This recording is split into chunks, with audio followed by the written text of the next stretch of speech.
कैलाश पर रहने वाले भूत भावन महादेव के। आज हम आपको ज्यादा तो नहीं 12 श्रृंगार पर चर्चा करेंगे महाराज। ज्योतिर्लिंग कितने हैं? कितने हैं? राशियां कितनी होती हैं? अगर अधिक मास लौड़ का महीना वर्ष में ना लगे तो फिर कितने महीने होते हैं? बोलो ना। 12। आज हम भोले बाबा के 12 श्रृंगार बताते हैं आपको। नई बात होगा। 12 श्रृंगार सुनिए, पढ़िए। पहला श्रृंगार मेरे बाबा का, पहला श्रृंगार बाबा का है गंगा। गंगा सिर पर विराजमान रहती है। गंगा का अर्थ होता महाराज शीतलता, जो शीतलता प्रदान करे। गंगा पापम शशीतापम, जो पाप से मुक्त कर दे। कौन से पाप? जो अनजाने में हुए, उन पापों से मुक्ति दिलाए, वो गंगा। पहला श्रृंगार बाबा का गंगा है। गंगा को मस्तक पर रखते हैं। सिर पर ही क्यों रखते हैं? कंठ में रखें, बगल में रख लें, पीठ पर रख लें। सिर पर बाबा गंगा क्यों रखते हैं? बाबा सिर पर इसलिए गंगा रखते हैं कि जीवन में अगर आपको राम को पाना है तो गंगा जैसी पवित्रता रखो अपने सिर पर, तब आप राम को पा पाओगे। इसलिए मस्तक पर गंगा। दूसरा बाबा का श्रृंगार बड़ा अद्भुत। दूसरा श्रृंगार है चंद्रमा। उल्टा श्रृंगार बताएंगे हम आपको, गंगा से नीचे की तरफ चलेंगे। दूसरा श्रृंगार बाबा का चंद्रमा है। मस्तक पर, भाल पर चंद्रमा। चंद्रमा का अर्थ 2 होते हैं। एक अर्थ कांति का बढ़ाना, तेज का बढ़ाना। दूसरा मन का नियंत्रण। चंद्रमा मन का नियंत्रक देवता है। तो बाबा ने इसको मस्तक पर क्यों धारण किया? मानो मेरा महादेव कहना चाहता हो कि मेरा मन राम के अलावा किसी और में ना रमे, इसलिए मस्तक पर इतना नियंत्रण, मन पर इतना नियंत्रण रखो कि मन हमारा, चित्त हमारा, बुद्धि हमारी सिर्फ राम के चरणों में लगी रहे। इसलिए मस्तक पर, भाल पर चंद्रमा रखा। ये बाबा का दूसरा श्रृंगार बढ़ा दो। तीसरा श्रृंगार त्रिशूल। बाबा तीसरा श्रृंगार त्रिशूल का करते हैं। ये आपके श्रृंगार में से ही एक ये है। हाथ में बाबा त्रिशूल लेते हैं। त्रिशूल को लेकर के बाबा झूमते भी हैं। त्रिशूल में 3 आंख होती है, 3 खाम होते हैं त्रिशूल में। 3 ही क्यों होते हैं और किसके कारक है? त्रिशूल है सत, रज और तम। सतोगुण, तमोगुण और रजोगुण से परिपूर्ण, अथवा यूं मान के चलो इनसे परे। सतोगुण, रजोगुण, तमोगुण से परे। त्रिशूल जिसमें 3 आंखें होती हैं, ये क्यों है? बोले भैया त्रिशूल की ये जो 3 नोक होती ना, एक एक नोक एक एक ताप को मिटाती, दैहिक, दैविक और भौतिक। त्रिशूल इसमें 3 शिखा, इसमें 3 सूत्र होते हैं। 3 सूत्र कौन कौन से हैं? अगर कोई कहे कि वैज्ञानिक पद्धति में बताओ, ज्ञान की चर्चा तो बहुत हमने सुन ली, तो सुनो साधु। प्रोटॉन, न्यूट्रॉन और इलेक्ट्रॉन, ये तीनों का संवाहक है हमारा त्रिशूल। अगर आप कहो कि नहीं नहीं नहीं इसमें भी हमें आनंद नहीं आया, कुछ और बताओ, तो साधु यह त्रिशूल उदय, संरक्षण और लय, तीनों का कारक है हमारा त्रिशूल। इसलिए मेरा बाबा त्रिशूल लेकर चलता है। ये तीसरा श्रृंगार। चौथा श्रृंगार सुनिए मेरे महादेव का साहब। बाबा चौथा श्रृंगार त्रिपुंड का करते हैं, वो भी भाल पर। भाल पर त्रिपुंड के श्रृंगार का अर्थ क्या है? तीनों जो त्रिपुंड की रेखाएं, त्रिपुंड में 3 रेखाएं होती हैं। और हमारी कुमति कहती है, हम तो नालायक मूर्ख आदमी हैं, हमारी कुमति कहती है एक भूत बताती है, एक भविष्य बताती है, एक वर्तमान बताती है। इसलिए बाबा त्रिपुंड धारण करते हैं। इसलिए बाबा के भाल पर त्रिपुंड होता है। चौथा के बाद 5वां श्रृंगार सुनिए मेरे महादेव का। 5वां सुनिए। 5वां बाबा का जो श्रृंगार है स्वरूप में, वो है त्रिनेत्र। वैसे 3 नेत्र सबके होते हैं, अंतर इतना है कि शिव का खुला है, अपना बंद है। दोनों भौहों के मध्य में तीसरा नेत्र सबके अंदर है, पर शिव का नेत्र खुला है। मानो शिव संन्यास और संसार की उपस्थिति एक नेत्र से देखते हैं, इसलिए शिव का खुला हुआ नेत्र है। हम सिर्फ संसार देखते हैं, संन्यास की तरफ नहीं देखते, इसलिए हमारा नेत्र बंद है। तो छठवां सुन, डमरू। बाबा डमरू लेकर के चलते हैं। डमरू काहे का प्रतीक है? डमरू है नाद। डमरू से 14 सूत्र निकले, आई और रण लिख। बाबा की डमरू से 14 सूत्र निकले, और तंत्र की उपस्थिति भी डमरू से ही हुई है। नाद का प्रतीक है डमरू। और मैं निवेदन करूं विद्वानों को, आहत नाद नहीं, अनाहत नाद की प्रादुर्भाव भया है बाबा की डमरू से। आहत नाद नहीं, अनाहत नाद। सातवां सुनो, बाबा के श्रृंगार में अगर वाहन की चर्चा करें तो बाबा का वाहन है वृषभ। वृषभ यानी नंदी, बैल। वृषभ स्वरूप है धर्म का।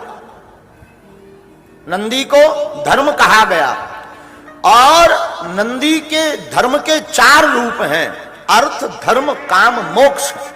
और हमने एक जगह महाराज जी पढ़ा है, नंदी ने 4 शास्त्रों की रचना की है, अर्थशास्त्र, धर्मशास्त्र, काम शास्त्र और मोक्ष शास्त्र।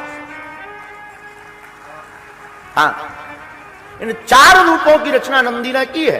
तो धर्म का रूप है। मैं निवेदन करूं आप सबको, मेरे भोले बाबा बैठते भी हैं तो धर्म पर बैठते हैं, वरना वाहन भी स्वीकार नहीं करते। नंदी क्यों स्वीकार किया बाबा ने? नंदी ही क्यों पकड़ा? साधु मेरा विश्वनाथ अगर बैठता भी है तो धर्म पर बैठता है। मानो मेरा बाबा कहना चाहता हो, जहां धर्म नहीं है वहां मेरा आसन नहीं है, जहां धर्म है वहां ये शंकर बैठा। 8वां सुनो, बाबा के श्रृंगार में एक बार थोड़ा उल्टा चढ़ो। जटाएं। जटाएं, जटाएं हैं वायुमंडल, जटाएं हैं विचारों की एकता। जटा का एक अर्थ हमारे पूज्यपाद गुरुदेव कहा करते थे, साधु जिसने अपनी जटाएं एकत्रित कर ली, जिसने अपने केसों को बांध लिया, जिसने अपने विचारों को बांध लिया, वो शंकर बन गया। विचारों को बांधना आज के संसार में बहुत मुश्किल है।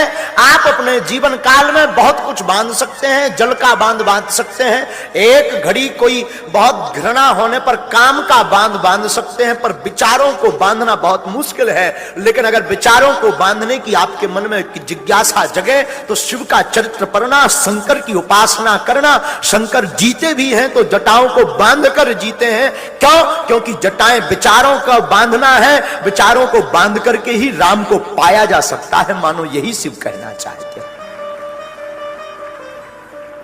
ये 8वां श्रृंगार। 8वां 9वां सुनो, हमारे बाबा का 9वां श्रृंगार बहुत अद्भुत है, वो रुद्राक्ष है। बाबा के कंठ में आपको रुद्राक्ष देखने को मिलेगा। शिव के भक्त प्राय रुद्राक्ष की माला पहने मिलेंगे, रुद्राक्ष की चर्चा करते मिलेंगे। पता है आपको रुद्राक्ष की उत्पत्ति कहां से हुई? आंख के आंसुओं से। भगवान शिव के आंसुओं से अश्रुधारा जो बही ना, उससे रुद्राक्ष की उत्पत्ति हुई। फिर इसको बाबा अपना श्रृंगार क्यों बनाए हैं? क्योंकि जो आंसू निकले थे वो काम वासना के लिए नहीं, राम उपासना के लिए आंसू निकले थे, इसलिए उसको ही श्रृंगार बना लिया। वासना के लिए, संसार के लिए, पत्नी के लिए, पुत्र के लिए बहुत बड़ी उपलब्धि प्राप्त करने के चक्कर में आंसू गिरे तो वो साफ खारे होते हैं। पर राम उपासना में आंखें भरे, मोहब्बत में, प्रेम में राम को पाने के लिए आंखें भरे तो वो आंसू साहब आभूषण होते हैं, उनको पहन लेना चाहिए। बाबा का 9वां श्रृंगार। 10वां श्रृंगार सुनो। बाबा को थोड़ा नीचे आते हैं तो बाबा यज्ञोपवीत में नाग धारण करते हैं। 10वें श्रृंगार में नाग क्यों ही धारण करते हैं? यज्ञोपवीत पहन लेते, कोई जड़ लगा लेते, नाग का ही यज्ञोपवीत क्यों? भाल में, कंठ में ही नाग क्यों? आखिर आपके जीवन में नाग की क्या आवश्यकता? मानो शिव कहना चाहते हो, नाग का एक नाम है काल, लोग उसे काल कहते हैं, लोग उसे मृत्यु कहते हैं, लोग उसे बहुत खतरनाक कहते हैं।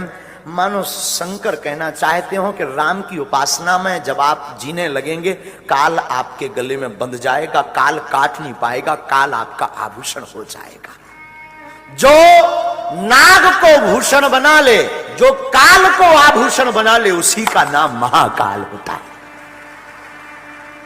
जो काल को ही अपना आभूषण बनाए, उसी का नाम तो। और एक कवि हमसे बहुत ऊंची बात कभी कभी, अकाल मृत्यु वो मरे जो काम करे चंडाल का, काल भी उसका क्या करे जो भक्त हो। बाबा का 11वां श्रृंगार सुनना। 11वां श्रृंगार बड़ा अद्भुत है। 11वां श्रृंगार है भस्म। पूरे शरीर में लपेटते हैं भस्मी। भस्मी ही क्यों धारण करते हैं बाबा, क्या कारण है? भस्मी के पीछे दो रहस्य हैं। एक तो मोह से मुक्ति का बोध कराती है भस्म। संसार से मोह नष्ट होता, मुक्ति की यात्रा प्रारंभ होती, इसकी बोधक है भस्म। करते हैं जो राम नाम जपता है उसकी। ये दो कारण हैं भस्म लगाने के शंकर जी के। तो बाबा का 11वां श्रृंगार है भस्म। क्या है? भस्म। 12वां सुनो, अंतिम। मेरा विश्वनाथ 12वां आभूषण धारण करता है व्याघ्र चर्म का। एक जगह हमने सुना हस्त चर्म और व्याघ्र चर्म। हस्त चर्म का मतलब हाथी की चर्म, व्याघ्र चर्म का मतलब सिंह की चर्म। उस पर विश्वनाथ हमारे बैठते हैं, उस पर हमारे भोले बैठते हैं, उस पर हमारे महादेव बैठते हैं। आखिर इन दोनों चर्म पर ही क्यों बैठते हैं?